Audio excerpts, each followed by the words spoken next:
জুলাইয়ের কর্মীরা, জুলাইয়ের যোদ্ধারা হচ্ছে বাংলাদেশের লাল সবুজের পতাকার বুকে এক একটা নীল ধ্রুবতারা, যারা যারা গত বছর এবং গত 16-17 বছর ধরে বাংলাদেশটাকে দিনে রাতে দিল্লির কাছে বিক্রি করে দিয়েছে, তাদের বিরুদ্ধে যারা লড়াই করবার জন্য আসমান থেকে আবাবিলের মতো লাখে লাখে নাজিল হয়েছিল, আবু সাইদের মতো বুক পেতে দিয়েছিল, মুগ্ধের মতো পানি বিতরণ করতে করতে বলেছিল, যে নামই আপনি আসেন কোন শকুনের চোখকে বাংলাদেশ মেনে নেবে না। আপনি আওয়ামী লীগ নামে আসেন, আমরা আওয়ামী লীগ প্রতিহত করব। আপনি শেখ হাসিনার নামে আসেন, আমরা শেখ হাসিনাকে প্রতিহত করব। আপনি দিল্লির নামে আসেন, আমরা দিল্লিকে প্রতিহত করব।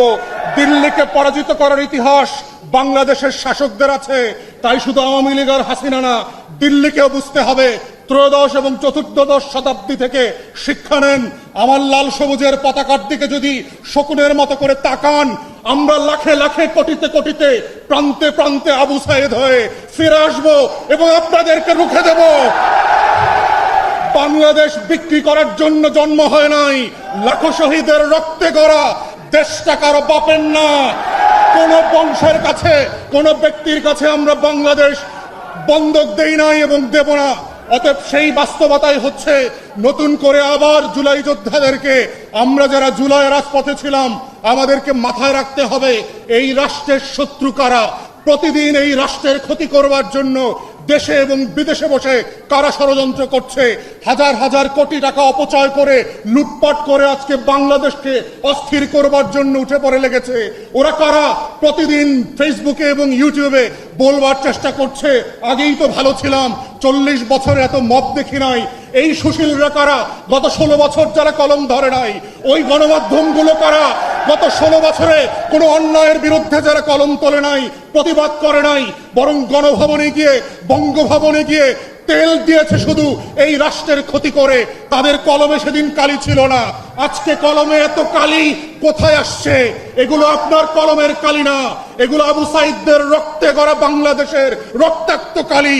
এই কালির সাথে বেঈমানি আমরা আগেও মেনে নেই নাই, পরেও মেনে নেব না ইনশাআল্লাহ।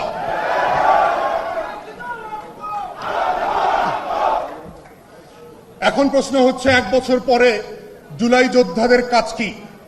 আজকে কি প্রায়োরিটি আমার রক্ত দেয়া, না রক্তে পাওয়া বাংলাদেশটাকে নতুন করে গঠন করা?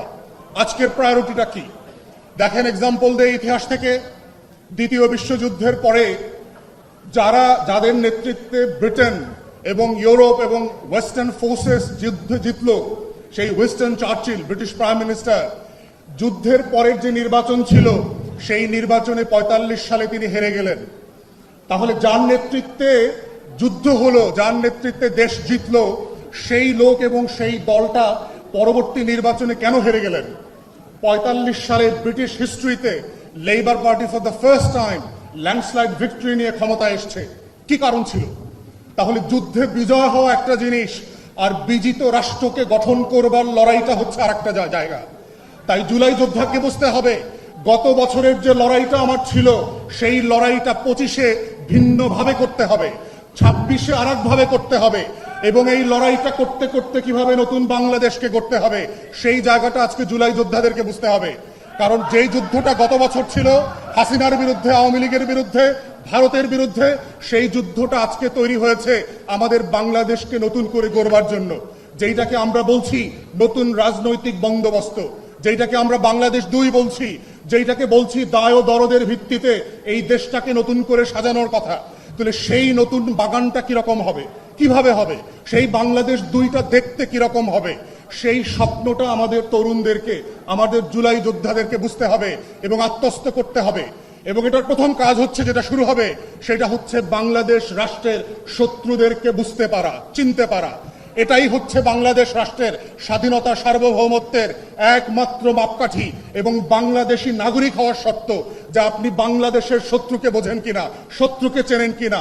কোন রাষ্ট্র দিনরাত এই বাংলাদেশ রাষ্ট্রের উপরে ছোবল মারার চেষ্টা করছে, আখন্দ ভারতের নামে আমার মানচিত্রটাকে খেয়ে ফেলবার চেষ্টা করছে, আমার জল, আমার স্থল, আমার আকাশ, আমার পানি, আমার নদী, আমার পরিবেশ সবকিছুকে দিন রাতে খেয়ে ফেলছে। প্রতি বছর বন্যায় বন্যায় আমার কোটি কোটি মানুষকে বন্যস্রোত করে দিয়ে ভাসিয়ে দিচ্ছে। সেই শত্রুটাকে যে বঙ্গোপসাগরে আমার তেল গ্যাস চুরি করে নিয়ে যাচ্ছে, সিলেটের পাহাড় থেকে আমার পাথর চুরি করে নিয়ে যাচ্ছে, আমার বন্দর থেকে স্বার্থ নিয়ে যাচ্ছে, আমার ব্যবসা নিয়ে যাচ্ছে, গার্মেন্টসের ভিতরে বিভিন্ন ইন্ডাস্ট্রিতে একের পর এক যে অরাজকতা তৈরি করছে, সেই শত্রুকে আজকে বুঝতে পারাটা হচ্ছে নতুন বাংলাদেশের নাগরিক হওয়ার প্রধানতম শর্ত। এবং শর্তটা পূরণ করতে হবে জুলাই যোদ্ধাদেরকেই। এবং শুধু ভারত না, ভারতের দালাল শত্রুদেরকে বুঝতে হবে কারা কারা প্রত্যেক দিন ভারতের হয়ে বাংলাদেশে আমাকে আপনাকে বিভ্রান্ত করে, ভারতের পক্ষে কথা বলে, ভারতের বুদ্ধিজীবিতা করে, দিল্লির গোলামি শেখায়, দিল্লির চোখ দিয়ে বাংলাদেশকে দেখা এবং দুনিয়াকে দেখতে শেখায়। এই যে পলিটিক্যাল ডিসকোর্স আছে, এই বয়ানটাও জুলাই যোদ্ধাদেরকে আজকে ভালোভাবে বুঝতে হবে। এবং দেখেন, প্রত্যেক দিন পত্রিকায় পড়েন, মনে হচ্ছে বৈষম্য বিরোধী ছাত্র আন্দোলনের ছেলেমেয়েরা দেশের সব কিছু লুটপাট করে খেয়ে ফেলছে। দেখলে মনে হইতেছে বাংলাদেশে আর কোনো ইবলিস ছিল না 24-এর আগে, সব ফেরেশতা ছিল, 24-এ সব ইবলিস হয়ে গেছে। ঠিক উল্টা গল্পটা শেখাচ্ছে। মাদকের ব্যবসায় কে দায়ী? সমন্বয়ক দায়ী। চাঁদাবাজি করতেছে কে? সমন্বয় করতেছে। তদবির করতেছে কে? সমন্বয় করতেছে।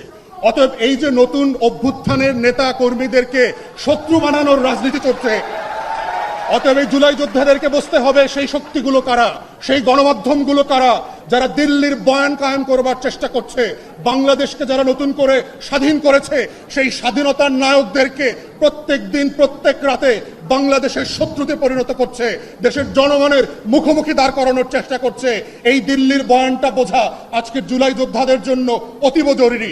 এবং এটার মধ্য দিয়েই হচ্ছে আপনি নাগরিক হবেন, এটার মধ্য দিয়েই হচ্ছে বাংলাদেশ রাষ্ট্র আগামী দিন টিকে থাকবে কিনা সেই টিকে থাকার শর্ত তৈরি হবে। এবং সেই শর্তের ভিতরে শুধু বিদেশি শত্রু না, কারা কারা আজকে বাংলাদেশে মৌলবাদীদের উত্থানের গল্প শোনাচ্ছে, জঙ্গি উত্থানের গল্প শোনাচ্ছে। এই গল্প তো আমরা 2001 থেকে দেখেছি, যে এই গল্পগুলোর মধ্য দিয়ে আমার মাদ্রাসার ছাত্র আলেম ওলামায়ে কেরাম বিরোধী দলের রাজনীতিবিদদেরকে গুম করার, খুন করার, আয়না ঘরে নেওয়ার বৈধতা তৈরি হয়েছে। যেই গল্পের মধ্য দিয়ে জিয়া পরিবারের সদস্যদেরকে গুন্ডা বানানো হয়েছে, চোর বানানো হয়েছে, হাওয়া ভবনের নাটক তৈরি করা হয়েছে। যেই গল্পের মধ্য দিয়ে জাতীয়তাবাদী দেশপ্রেমিক শক্তিকে কিভাবে একের পর এক মিথ্যা মামলা দিয়ে বাংলাদেশের রাজনীতিতে নাই করে দেওয়া হয়েছে, এই গল্পটাও আপনাদেরকে বুঝতে হবে। বুঝতে হবে গত 53 বছরের রাজনীতিতে নাটক, সিনেমা, গল্প, গান, ফিল্ম, ফটোগ্রাফি সবকিছুর মধ্য দিয়ে দেশপ্রেমিক মানুষদেরকে অপর করার চেষ্টা করা হয়েছে। যারাই দিল্লির আধিপত্যবাদ মানছে না, তাদেরকে জঙ্গি ট্যাগ দেওয়া হচ্ছে, তাদেরকে মৌলবাদী বানানো হচ্ছে, তাদেরকে হাওয়া ভবন বানানো হচ্ছে, তাদেরকে দেশের শত্রু বানানো হচ্ছে, তাদেরকেই পশ্চিমের কাছে গিয়ে বলা হচ্ছে বাংলাদেশে নাকি দক্ষিণপন্থীদের, মৌলবাদীদের উত্থান ঘটছে। এই চক্রান্ত হচ্ছে দিল্লির আলাপ এবং কলকাতার বয়ান। এই চক্রান্ত আমরা 2001 থেকে বারবার দেখেছি। বাংলাদেশের দেশপ্রেমিক শক্তিকে, গণ অভ্যুত্থানের পক্ষের শক্তিকে, জাতীয়তাবাদী শক্তিকে কিভাবে নাই করে দেবার বয়ান এবং বৈধতা তৈরি করেছে। তাই আজকে তো যারা জুলাই যোদ্ধা ছিলেন, আপনাদেরকে বুঝতে হবে সেই শত্রুরা কারা, কারা কারা গণমাধ্যমে বসে পুরাতন বাংলাদেশের বন্দোবস্তকে ফিরায় নিয়ে আসার চেষ্টা করছে, কারা কারা প্রত্যেক দিন রাতে টকশোতে বসে জুলাইয়ের বিরুদ্ধে মতামত তৈরি করছে। আগেই তো বেশ ভালো ছিলাম, এমন দেশ কি চেয়েছিলাম যেই দেশ আমাকে দিল্লি থেকে নতুন করে স্বাধীন করেছে। অতএব সেই বাংলাদেশটা কোথায়? সেই বাংলাদেশটার আকাঙ্ক্ষাকে নতুন করে ধারণ করবার জন্য শত্রু আইডেন্টিফাই করা খুবই জরুরি।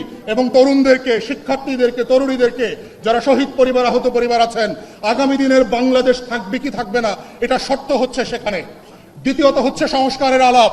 আমরা যখন নতুন বাংলাদেশের গল্প বলছি, এই বাংলাদেশটা কেমন হবে সেটা ডিপেন্ড করছে আমরা কেমন বাংলাদেশ চাই।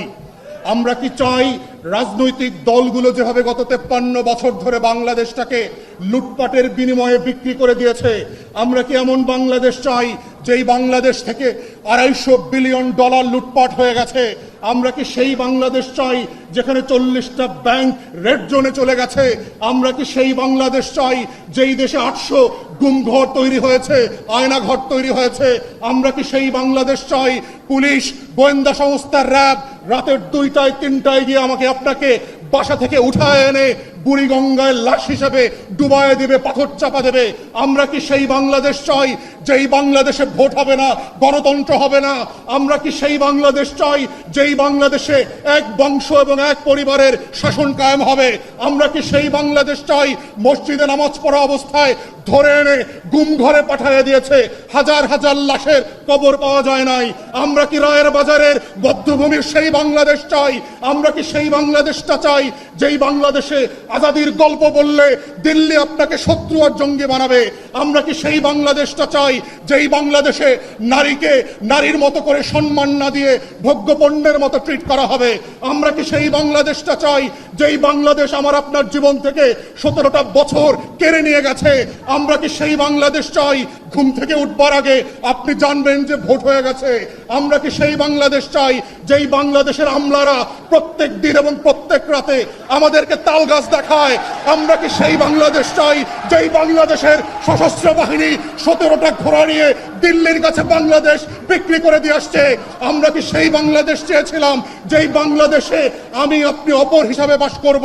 না নতুন বাংলাদেশটা আসলে আমার স্বপ্নের বাংলাদেশ হবে, যেই বাংলাদেশে আমার আজাদির লড়াই, আমার 71-এর ঘোষণাপত্র সাম্য, মানবিক মর্যাদা এবং সামাজিক সুবিচারের ভিত্তিতে একটা বৈষম্যহীন বাংলাদেশ উপহার দেবে, যেই বাংলাদেশ সবার হবে, চাকমার হবে, মারমার হবে, পাহাড়ির হবে, বাঙালির হবে, অবাঙালি উর্দুভাষীর হবে, হরিজন সাঁওতালের হবে, নারী এবং পুরুষের হবে, মুসলমান এবং হিন্দুর হবে, বাঙালি এবং অবাঙালি সবাই মিলে যে রাষ্ট্র গড়বার স্বপ্ন ছিল শত শত বছরের এই জমিনের আজাদির লড়াইয়ের বাংলাদেশ, সেই বাংলাদেশটাই হচ্ছে বাংলাদেশ 2।